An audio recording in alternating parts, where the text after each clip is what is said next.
Hello, είμαι η Ευγενία, textile designer και λάτρης της μόδας και αυτή είναι η ντουλάπα μου. Κι όμως, πιάνω τον εαυτό μου να αντιμετωπίζει συνέχεια το ίδιο πρόβλημα. Δεν έχω τίποτα να φορέσω.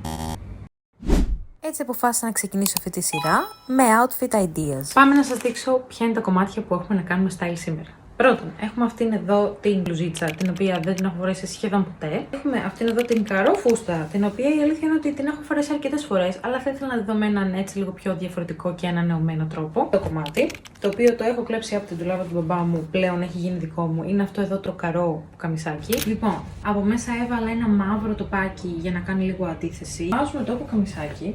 Σκέφτομαι να βάλω αυτό εδώ το κορδονάκι, το οποίο είναι ντελένιο για να κολλάει με τη δαντέλα που έχω μέσα. Και να βάλω και αυτό το φιωγκάκι για να δώσει έτσι μια αχπίνικη πινελιά. Οπότε φαίνεται κάπως έτσι. Έχω το τέλειο παπούτσι. Κάτι μέσα μου έχει αυτή την απόλυτη αρμονία που όλα ταιριάζουνε. Πείτε μου λίγο τη γνώμη σας, γιατί εγώ νομίζω ότι μου αρέσει πάρα πολύ. Μισό λεπτό. Επίσης από Fashion Project, το είναι το ολοκληρωμένο outfit, παιδιά. Ελπίζω να σας άρεσε, περιμένω τα σχόλιά σας. Πάω να τρέξω για τις δουλειές μου.